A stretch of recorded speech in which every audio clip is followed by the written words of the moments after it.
Hello, everyone. Great to see almost a full house here. Welcome to the Commonwealth Club. Tonight's program is being hosted by my wife and I, along with Center for Humane Technology as a co-sponsor. We're delighted to welcome back Tim Wu. He was here in 2019 for his prior book, The Curse of Bigness, Antitrust in the New Gilded Age. Tim is a former White House official who coined the phrase net neutrality. People have probably heard of that. He's been named one of Scientific American's 50 People of the Year, one of the Politico 50, and one of the National Law Journal's America's 100 Most Influential Lawyers. Joining us on stage, the moderator tonight is Laura Seidel. She's a journalist and a writer. She's NPR's former digital culture correspondent. Her award-winning journalism has been heard regularly on NPR's major news magazines, All Things Considered, Morning Edition, and Planet Money, and This American Life. She's currently teaching a class on how we got here, the history of Silicon Valley at the University of San Francisco. Please join me in welcoming both Tim and Laura to the stage.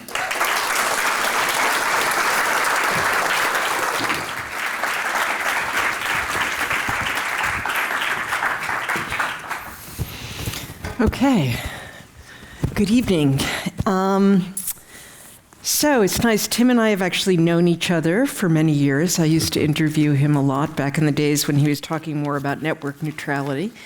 But I actually want to start in a way you start this book back in the heady days of the internet, starting in the 90s, and then really, I would say, maybe even up to 2015. You even mentioned how Tim Berners-Lee, who was the inventor of the World Wide Web, I believe he actually called the World Wide Web an act of love. Yeah.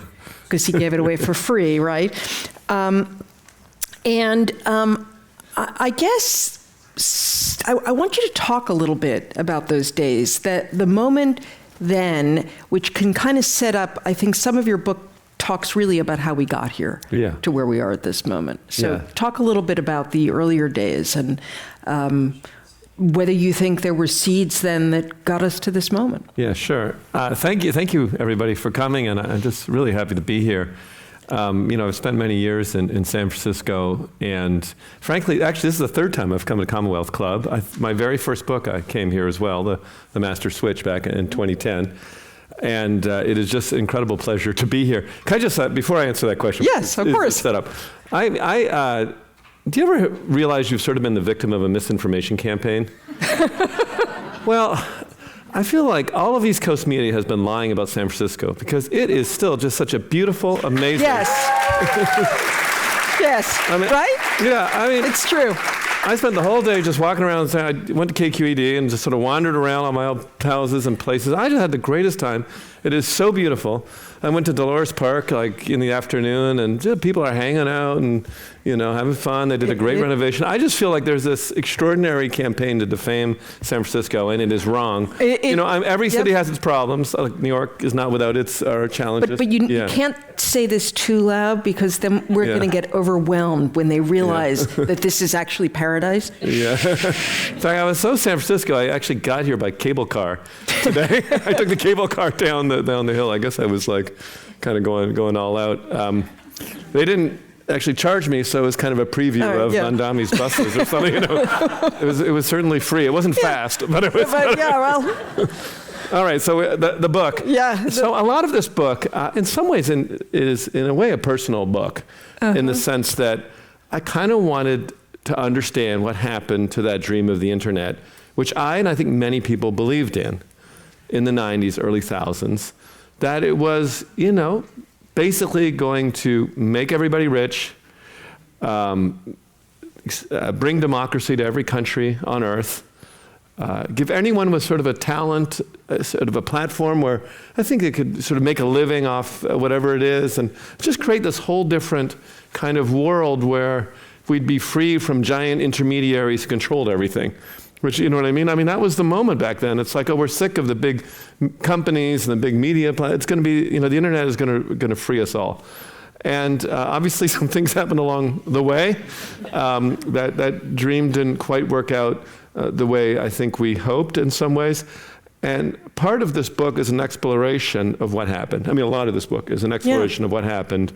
And, and part of me is still optimistic that maybe we can get back to that vision at least. And particularly if we understand the challenge of platform power and the appropriate role of platforms in not just the internet economy, but a world economy. So that's kind of what I want to get to. I can go on, but. Well, I was going to say, I was also thinking, because I have been teaching this class about the history, and I was going back to John Perry Barlow's, declaration of the independence of cyberspace, which was John Perry Barlow founded the Electronic Frontier Foundation. A lot of people in San Francisco will know who he was. He passed away a few years ago.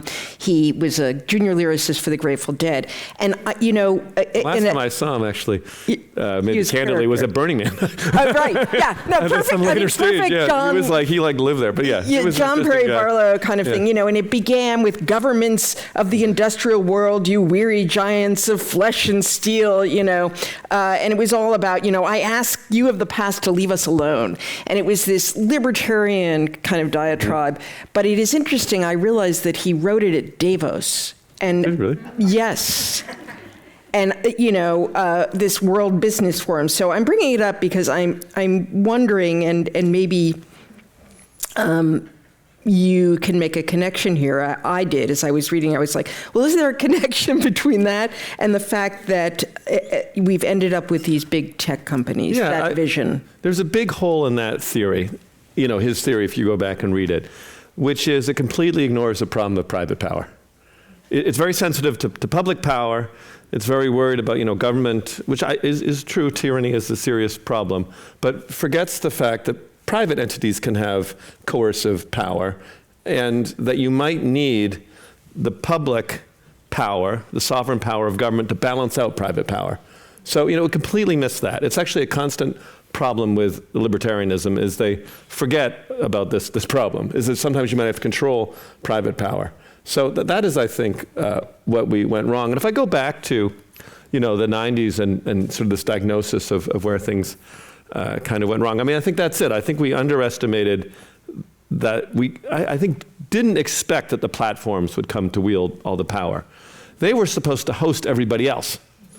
And if you go back to, the turn of the century, the internet was built on the World Wide Web, which was this open, unowned kind of thing. So it was an open platform and unowned, not powerful. And it was, and also the telecom networks, which were under various laws and regulations. Microsoft had just been beaten up by the Justice Department.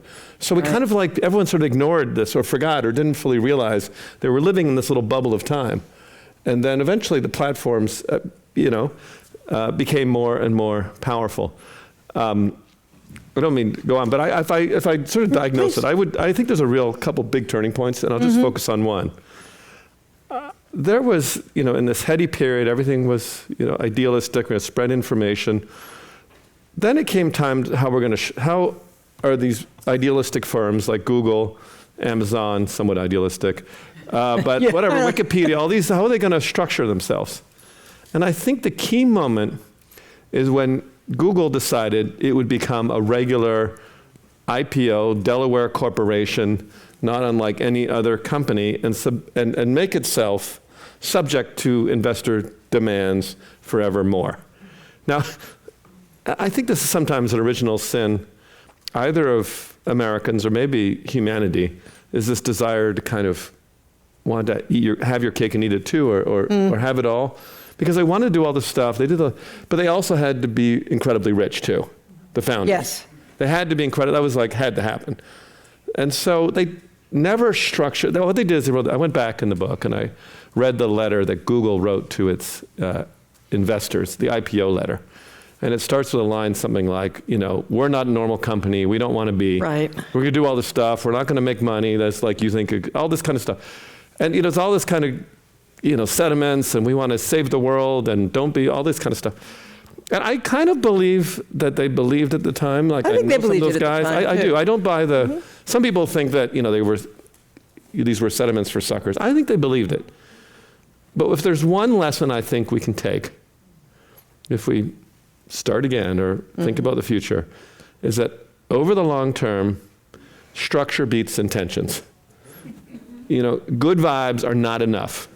You have to create institutions that structure or set yourself in a certain way. And by contrast, during that period, I would give a lot of credit to Wikipedia during this period. Yeah. Where Jimmy Wales, there's Jimmy Wales, his site was one of the 5 most popular sites in the world. It's still very popular. Yes, incredibly. And basically there was a button he could have pushed that was the billionaire button.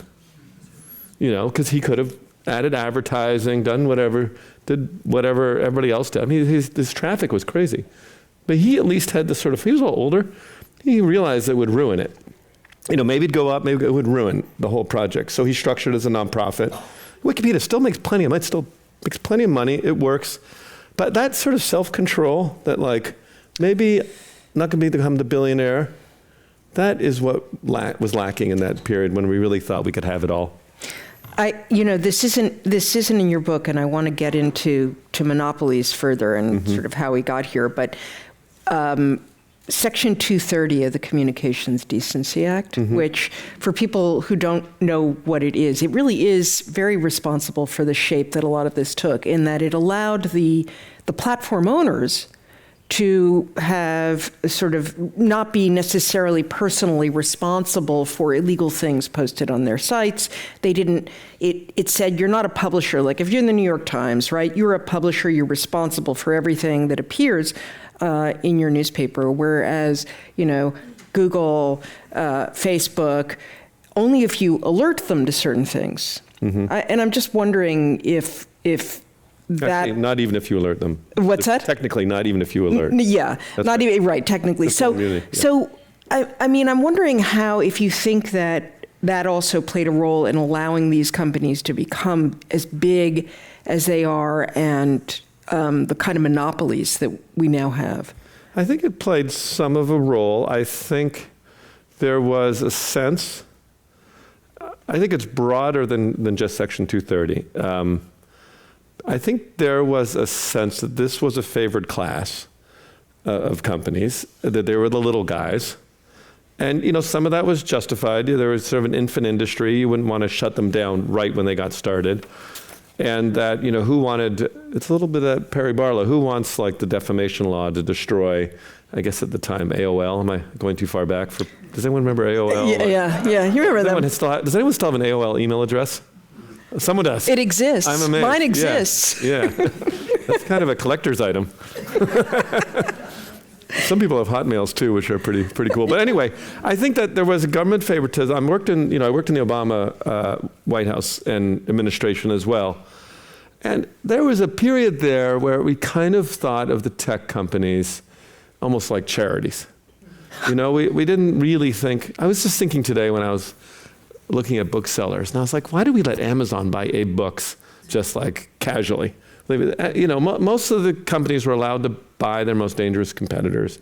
Section 230 was part of that whole moment of, these guys can do no wrong. And it was based again on that, good vibes kind of, they're really nice, they seem to be doing good stuff, there are companies. But ultimately, all things wax and wane.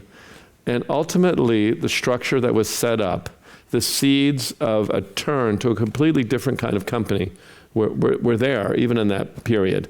And I feel like government, having failed to do things, and other examples, never passing a single privacy law, I think it's not even close when you look at the polling or the votes as to how much support there is for privacy laws in the United States. Just especially for children or something.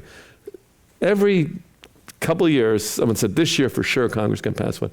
We've not passed a single privacy law during the age of the greatest surveillance, extraction, data. It's kind of extraordinary. So yes, I think government failed in this area. And Section 230 is just one piece of it. So, the other thing that's gone on, you mentioned it briefly, which is this sense that these companies have been allowed to gobble up their competitors. So, Google bought Waze, and Facebook bought Instagram, WhatsApp. There are many other stories like this. How is it, and you were in the Obama White House and in the Biden White House, how is it that along the way nobody was able to stop what really has become this enormous consolidation of power? I mean, Facebook, I guess you could argue that there is some competition, say to Instagram, TikTok, or whatever, or Apple Maps. I happen to use Apple Maps because it's just more convenient. We'll get into that with my phone. But how did this happen? Yes, it was something that in the Biden administration I tried to change was a complete collapse of the antitrust law structure. And if I can focus based again on sort of an ideology that suggested that nothing could go wrong, an extraordinary trust. I want to focus on a single moment, actually, that Waze, Google. It's something I talk about in the book. Mm. I'm, fond of history, and I'm always interested in these sort of symbolic, turning points like the fall of the Roman Empire. But one of the big moments. I mean, the laugh coming from everybody's like. Okay, this moment is not as important as the fall of the empire, or of the great schism between the Catholic and Orthodox Church. It's not like that. Yeah. But it's like a little moment where I guess a certain kind of dream of how things were going to be changed. Actually, there's more than one of them, but this is one. The year was, I guess, 2012, and if you can think back to the 2000s.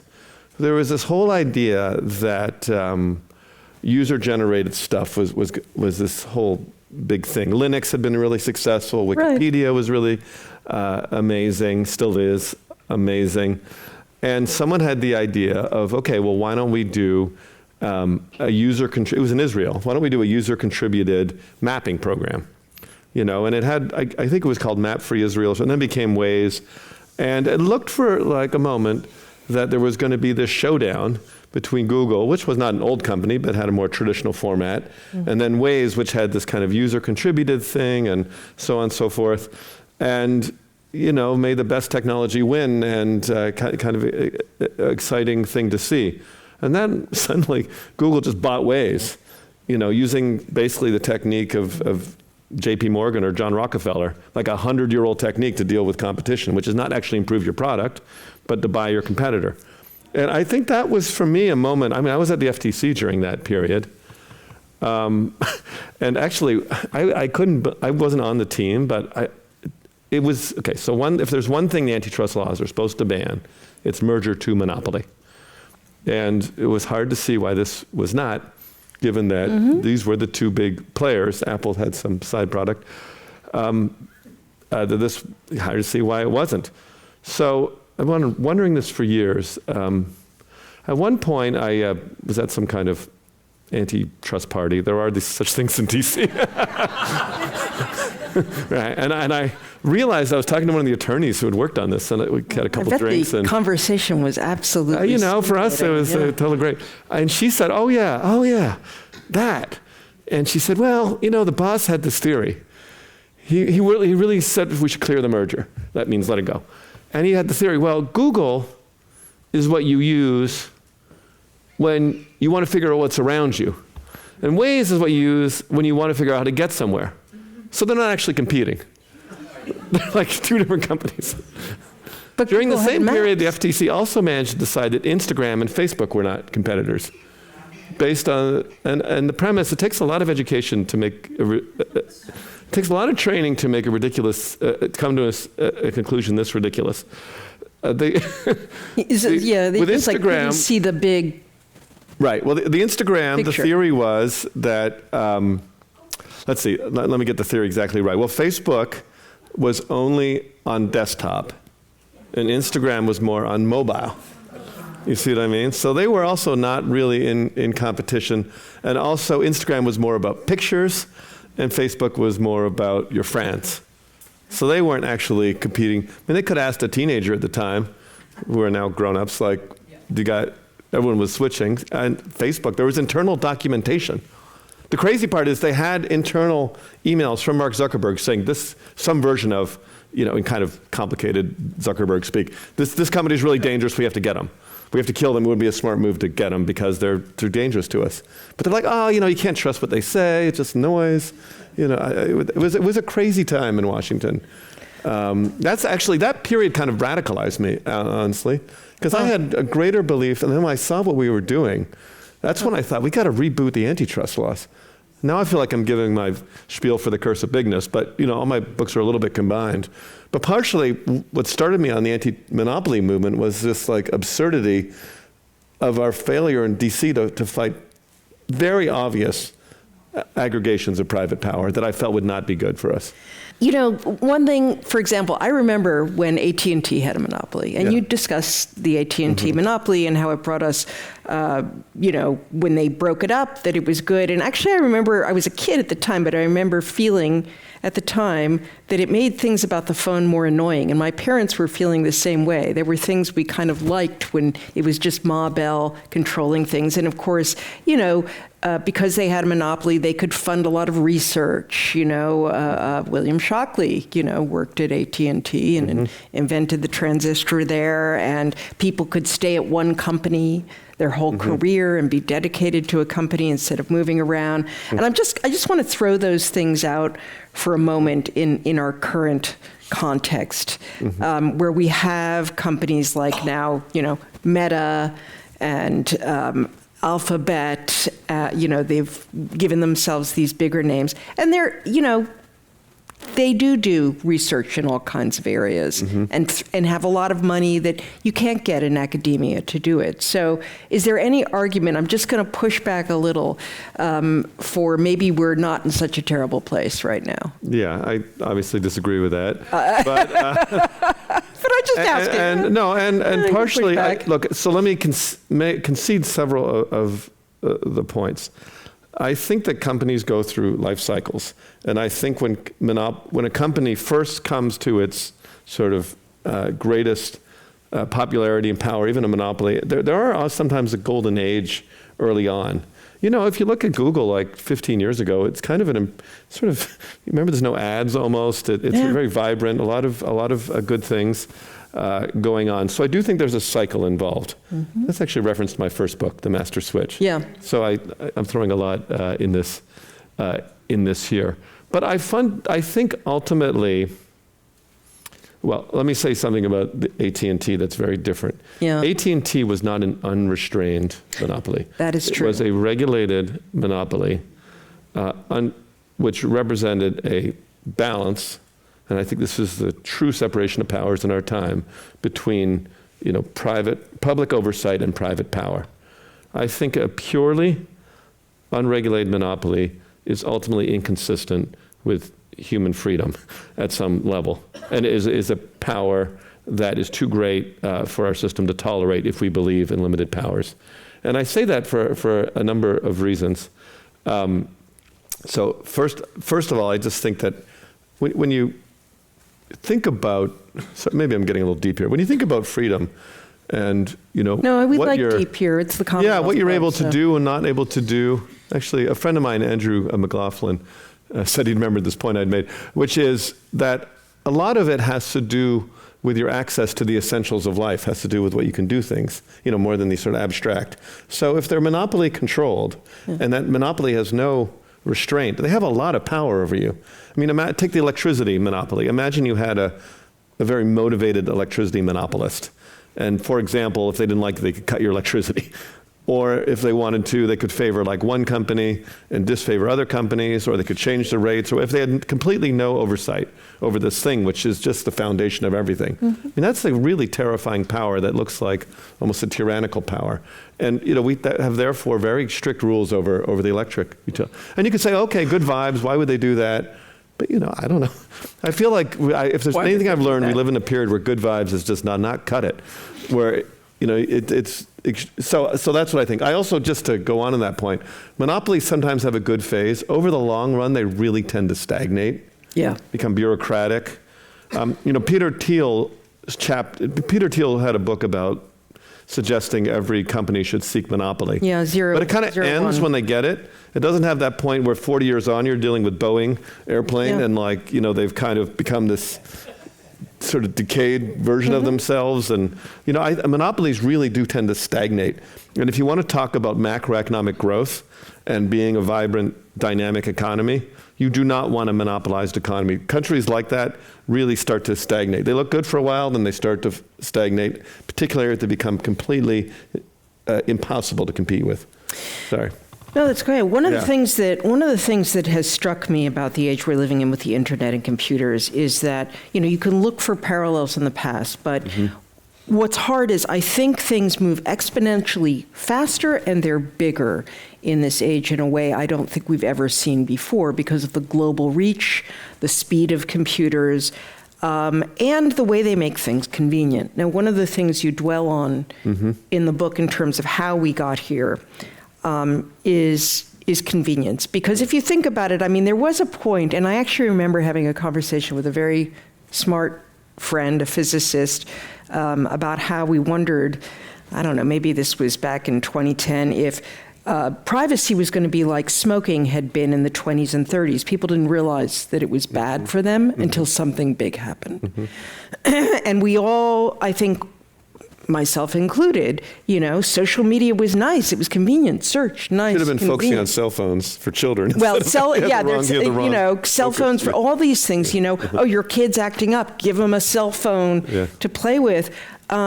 And so I feel like there's a way in which we got here. We kind of got ourselves here almost because it's really hard. There's like this gravitational pull to these sites. They keep growing, and as they grow, they make things even more convenient. Amazon, a monopoly you talk about, which has, in many ways, abused its power over any competitors that use its platform. And you can talk about that, but it's convenient. I mean, it's hard not to use Amazon. You get that Prime membership, and you're going to get your delivery fast. You're not going to pay anything extra. And it seems like this has played a really big role. Yes. I have, as you've referred to, there's a chapter in the book which is titled A Long, Slow Bet on Human Laziness. But it is just titled that to make, to talk about something which you just mentioned, which I do think is true, which is somehow, convenience has become one of the most powerful forces in our universe. Freud believed that the most powerful human impulses were, I think, the death urge and the sex drive.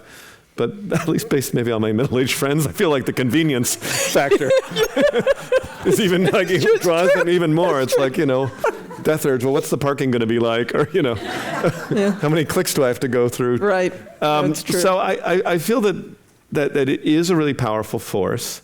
And, just to analyze it for a while, what's interesting about convenience is it has the power not just to make other options seem disfavored, like, oh, that's too expensive, to almost seem implausible.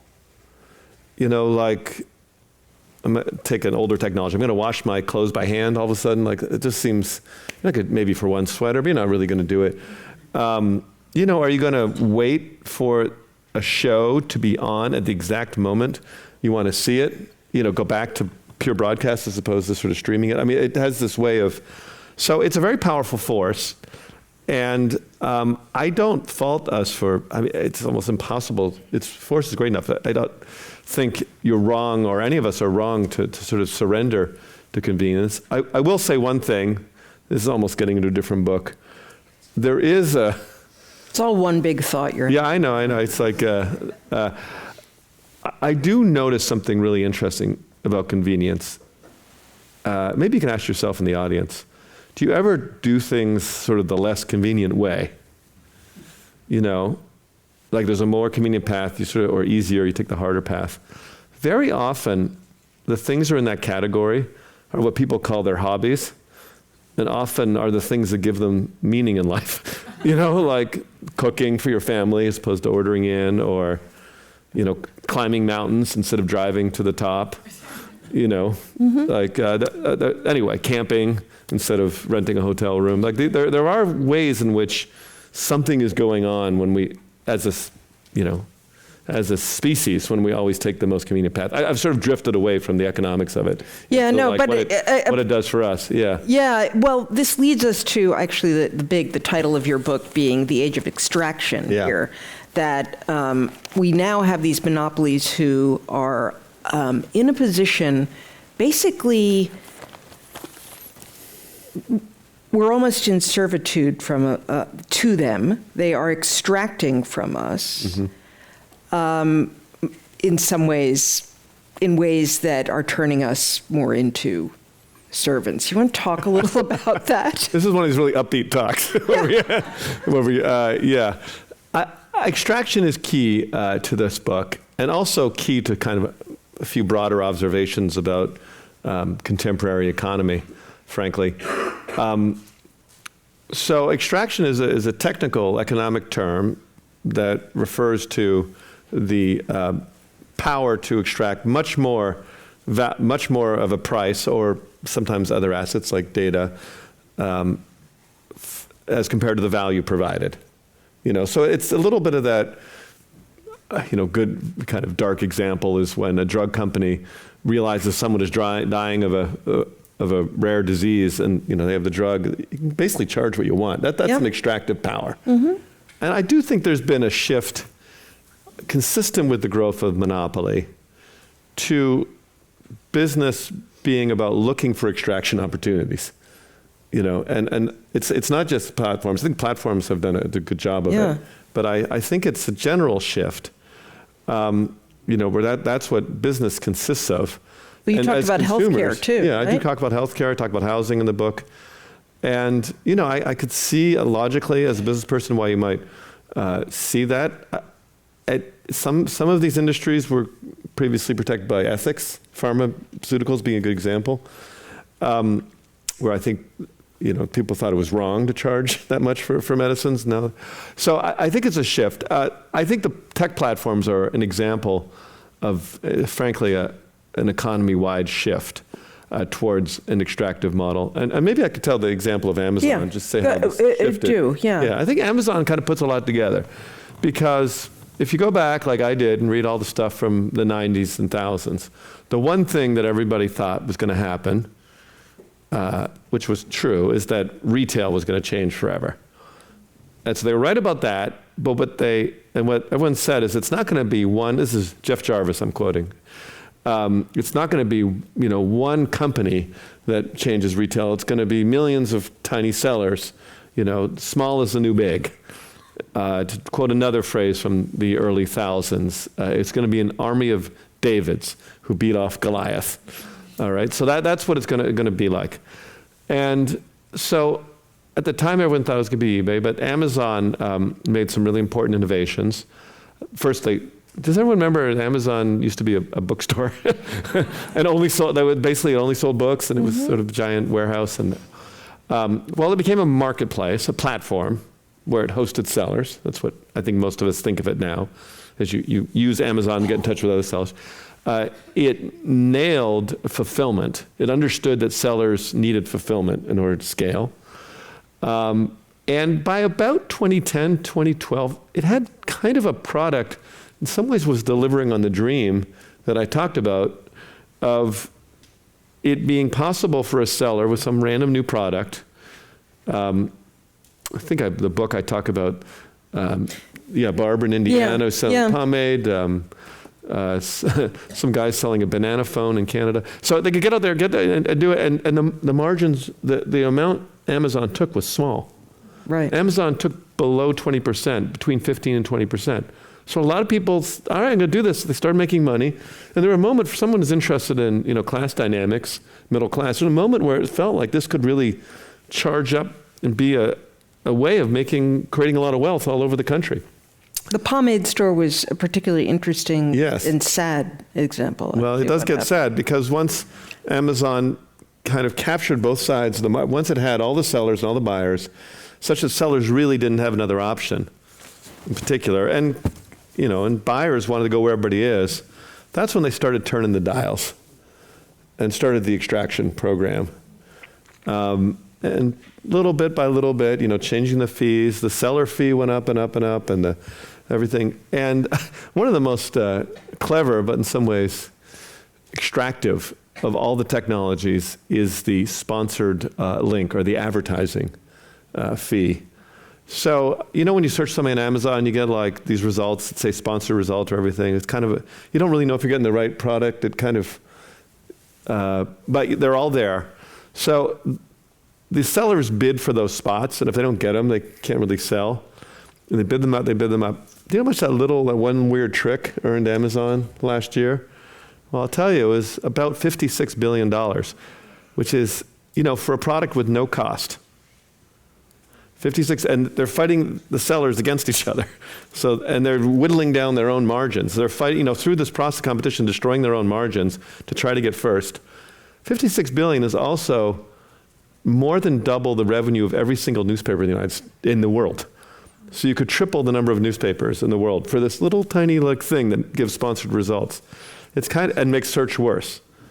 So to me, it's kind of a pure example of valueless wealth extraction from sellers in a way that doesn't just hurt us as consumers, though it does, but also hurts this dream of a new class, of this being a platform for all kinds of people to start businesses and have their dreams. And that barber story is very sad.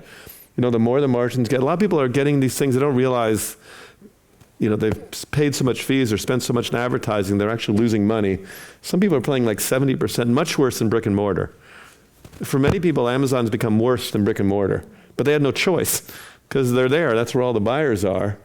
And Chinese sellers have lower margins or lower costs, so they've been very successful. A huge number of Chinese.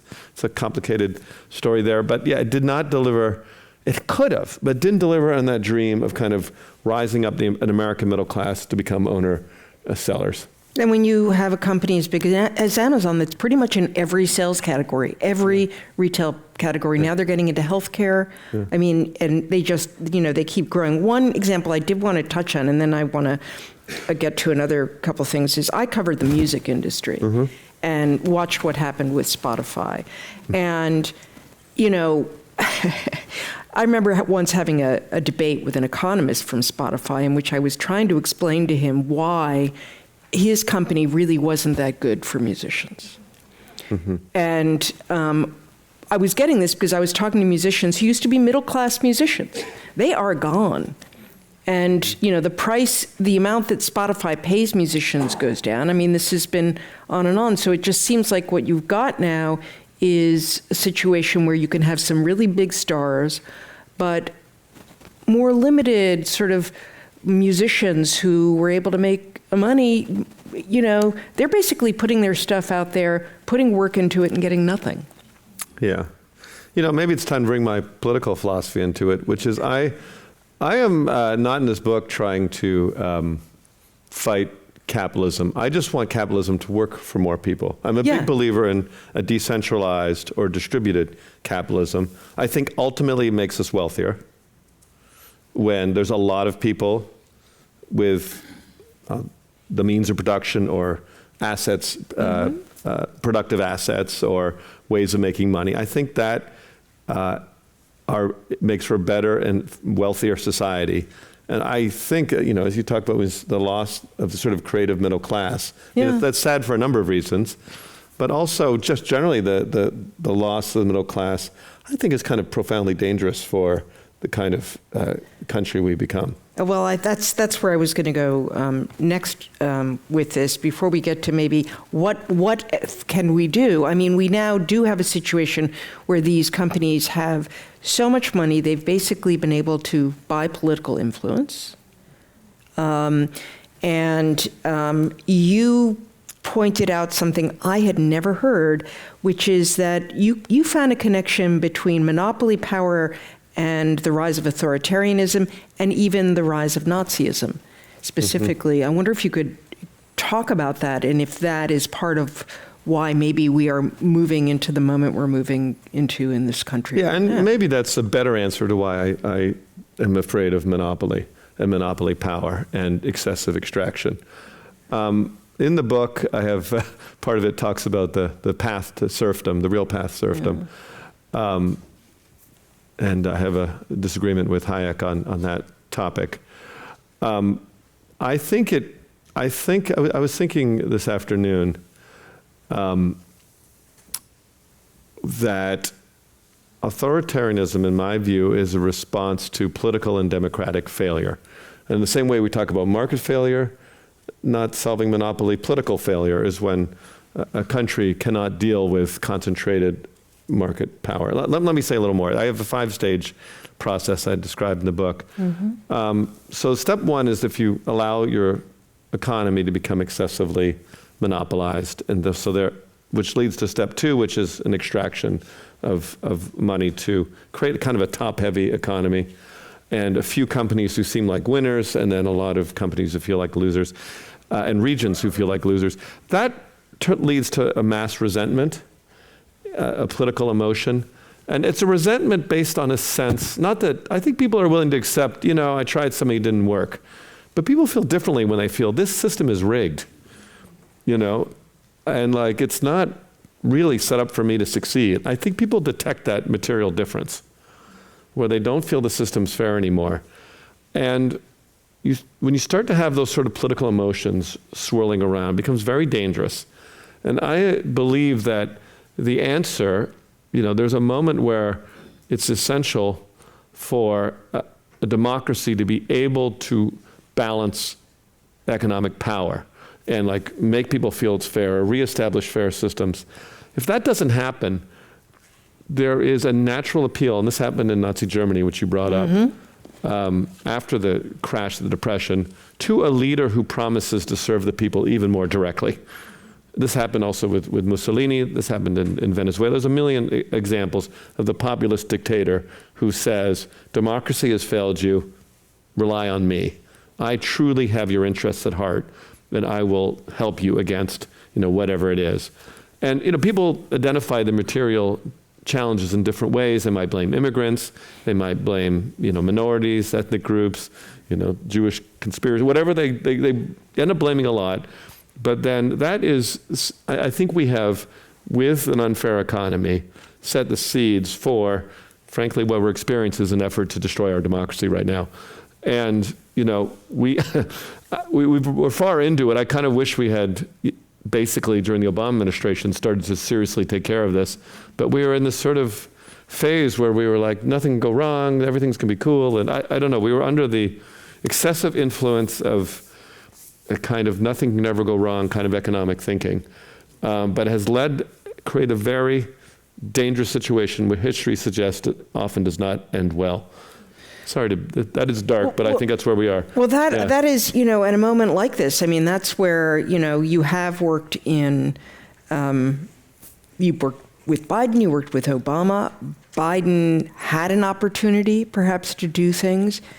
He didn't do them. So, we're now in this moment where I'm like, how are we, going to get out of this when we do have these platforms now with so much power? Not only that, I would say people often compare this to the Gilded Age. Is this the same as the Gilded Age, or is there something fundamentally different about where we are right now? It does pain me very deeply that in just a casual sentence you're saying Biden had a chance, didn't do it. And I guess I'm sorry, I didn't mean to pain you, it's true. But, it's an interesting to look back at that period and realize that in a sense is a sentence conclusion. I did feel when we were in the White House that our job was to prove to the country, this moves a little bit away from the book, but that our task was to prove to the country that the system worked, that they could vote for a different option and the government could deliver for them. And we felt that we passed all these infrastructure bills, as you may recall, and we, in my neck of the woods, I was the antitrust person. We appointed Lina Khan in order to the antitrust division. We appointed Jonathan Cantor. We started a series of lawsuits against big tech with the idea of trying to stir the pot, and tried to. We spent an extraordinary amount of time. I realize I'm starting to sound defensive here, but an extraordinary amount of time trying to steer investments to the center of the country and to red states. And, we built a giant semiconductor plants in Arizona. We didn't I mean, build it. what you're saying is true. We did a lot of stuff. Yeah, we did a lot of true. stuff, but obviously it didn't prevent Trump from coming roaring back. Now, there's a lot of reasons, and they can be debated as to, but something in that sentence you said revealed a real problem. Is Democrats always complain about this, but we did have a lot of trouble actually delivering the message, particularly to Trump voters, that we were trying to help them. We would build I can't tell you how much money we put into Arizona and Indiana, and we could not get we could not get coverage of it, frankly. So I think that probably the people in Indiana said, well, they didn't do anything for us, even though so these states, so it is, this goes a little bit, as I said, beyond the book, but actually it does have to do with platforms and social media, because in a world or a country where you don't have an acknowledged set of facts from where everyone gets to create their own reality, it almost doesn't matter how well you govern. I mean, we have a problem with facts to begin with. Well, this is, yes, and monopolies who pretty much have decided via, thank you, Section 230, not to do much about it. I think there was another key moment. I've highlighted a few. There was this period in the 2010s. There was a lot of things happened in the 2010s. But there was a moment where Twitter was kind of struggling. And there was a group of people who wanted to buy Twitter and make it a nonprofit. Maybe, who knows, maybe people in the room here were involved in that. I don't know. I did a piece about it at the time, actually. Yes, I that remember. strikes me as another key moment, which is, having studied the history of authoritarianism to some degree and propaganda, that's in my third book, Attention Merchants. This is part of a trilogy, really, this Yes. book. Yeah. The lack of a trusted information source is a really serious problem for any democracy. And we have NPR and PBS, but we never had anything. We had other, some newspapers, but in social media, Twitter was kind of sort of the closest, but not everyone trusted it.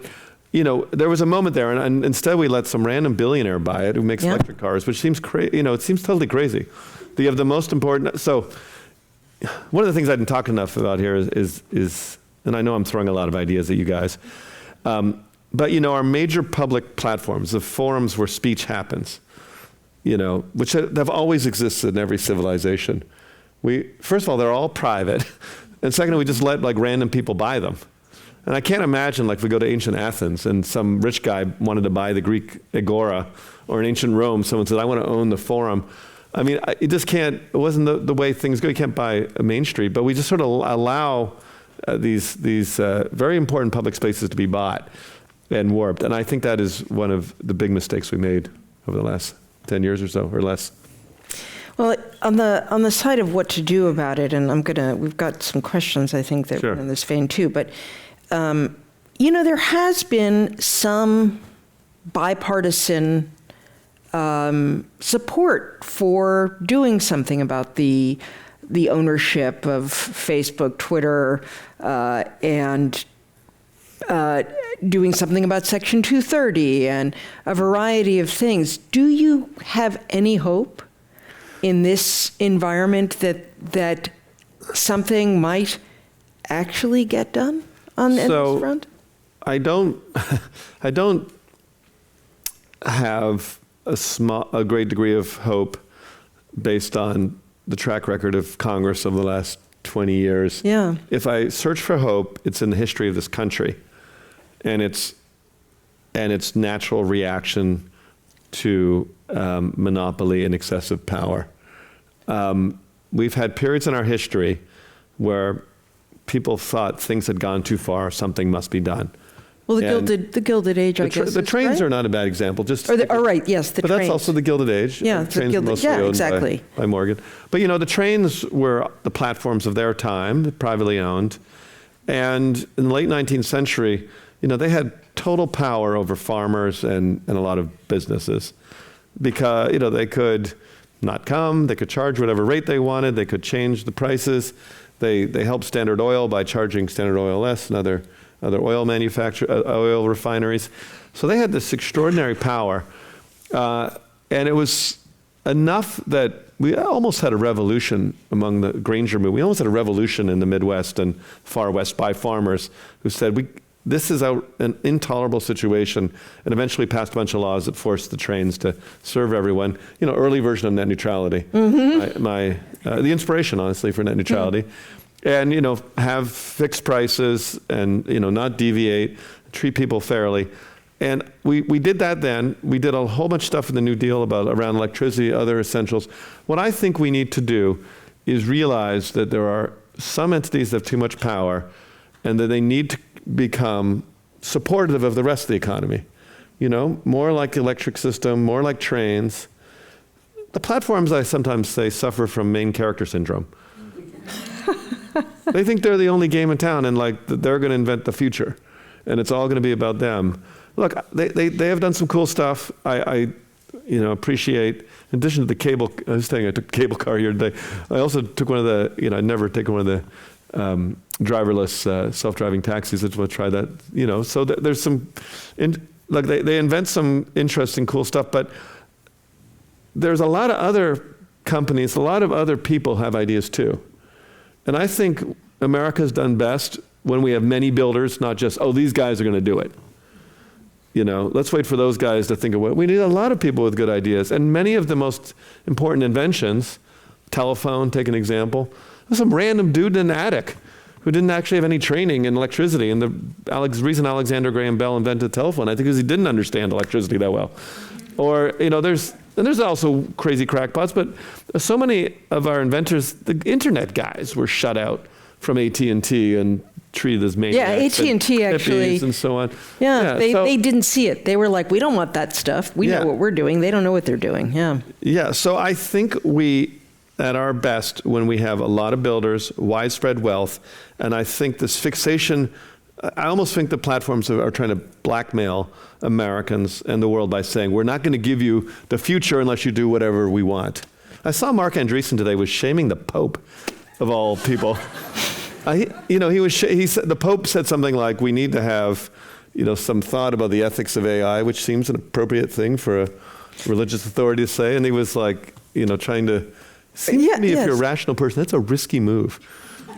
In terms of, if you have like Pascal's wager. Just to let people, for people listening, Mark Andreessen was the founder of Netscape and then went on to become, that's all right, a very, very powerful VC and one of the partners in Andreessen Horowitz and a big backer of Trump. Well, I hope he's not one of the founders of the Commonwealth Club, but he is, I'll say it anyway, because I think he's a good example. He was a little guy.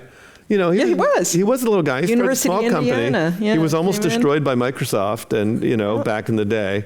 And he's kind of an example of what he's now trying to kill.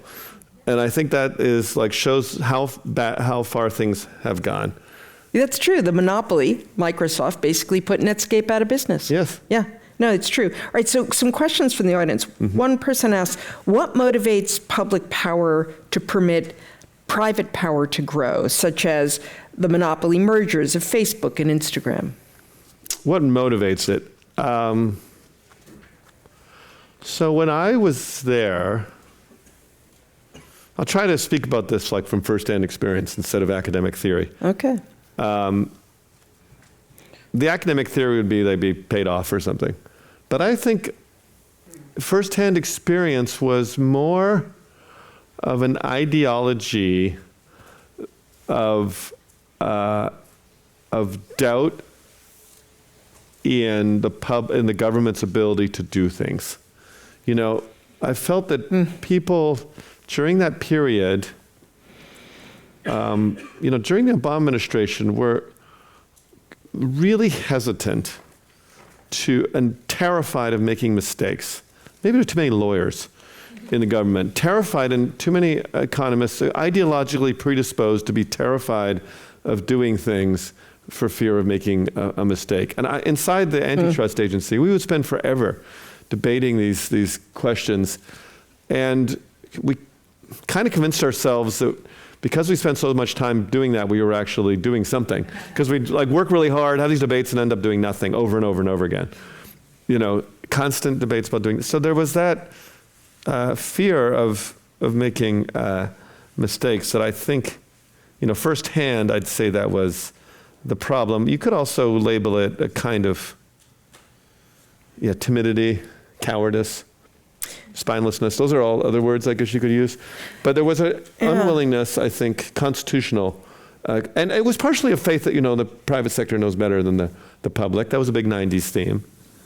Yeah, well, I think that, that the Reagan began a real sort of mistrust of government, and maybe it really even got into the people who worked in government that somehow the private sector could do it all better.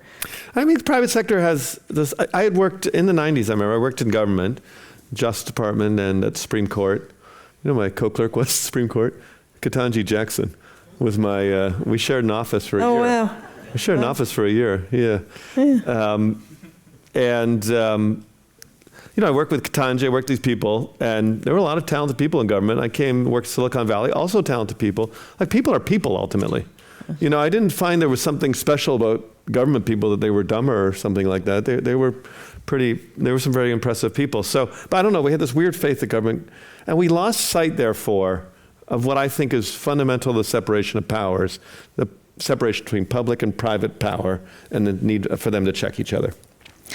So somebody asked here, someone would argue that younger generations are becoming increasingly dependent on AI in unprecedented ways, taking over moral agency.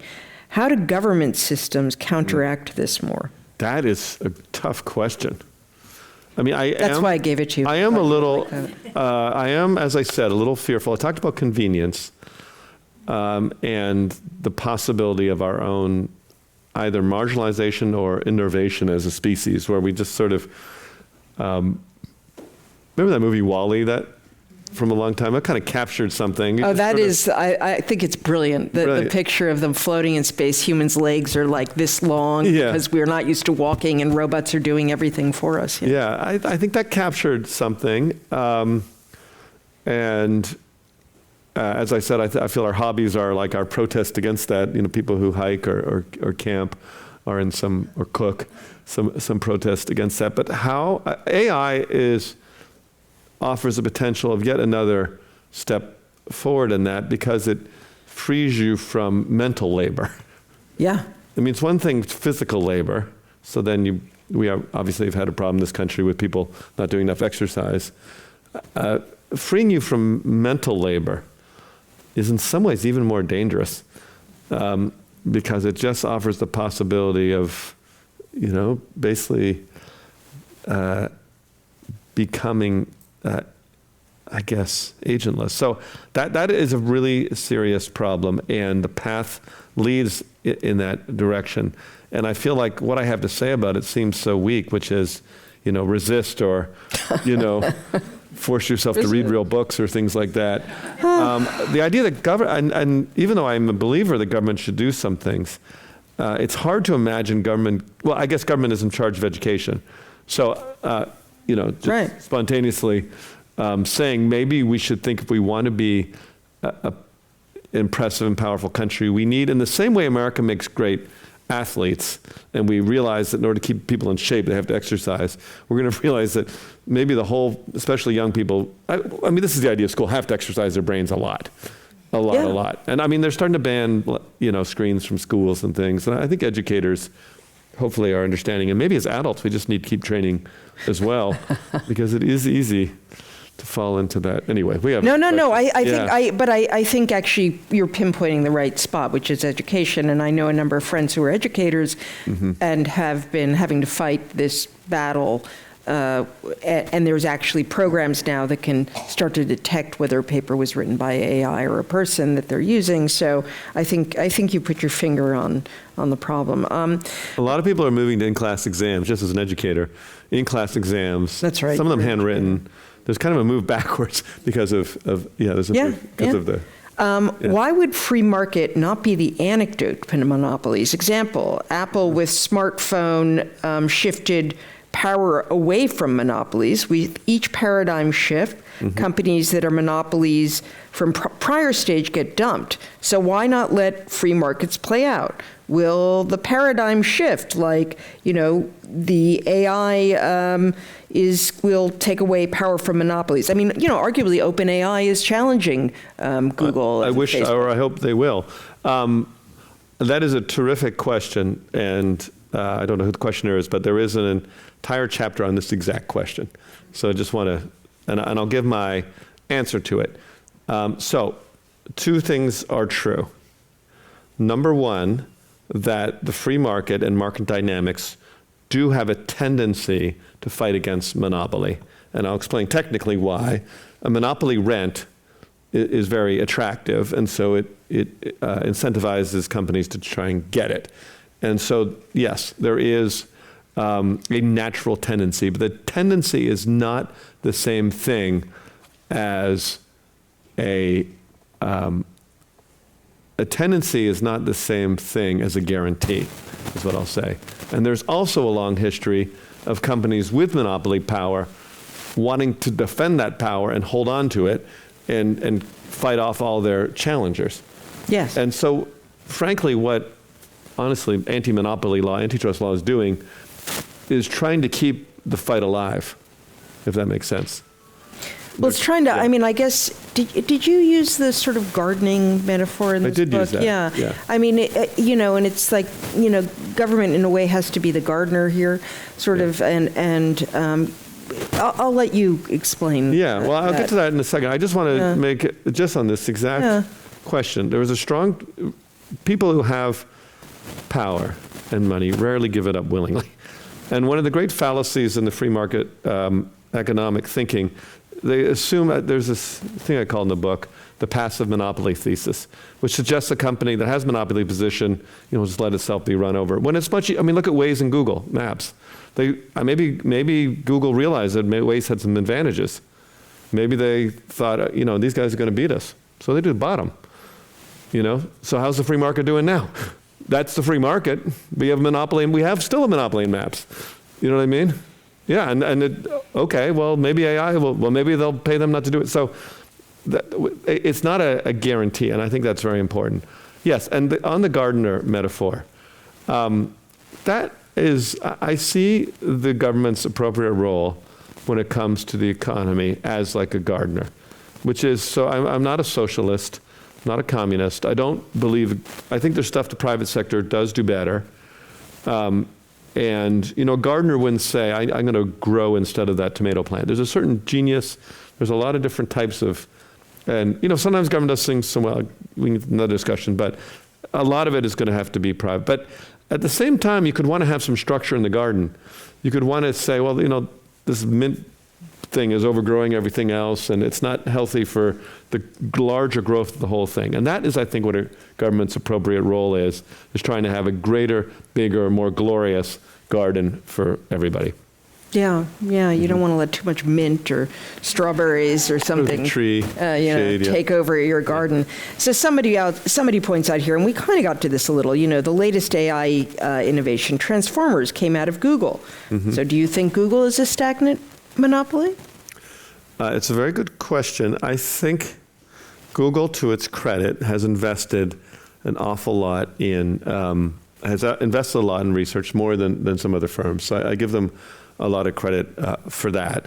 And they did do some important research. And there's been this role, I don't want to brush over this. You mentioned Bell Labs. Yeah. I think one of America's great traditions, frankly, is private research laboratories. I just think that should not convey some kind of immunity, to competition. And I guess that's what I'll say. And also, this was said in the introduction, but maybe I'll reemphasize it.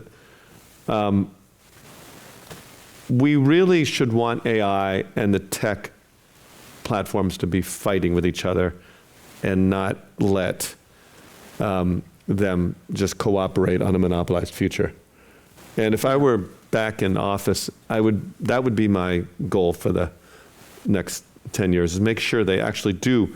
We were talking about free market succession. It doesn't happen always by itself. If Google could have bought OpenAI, they would.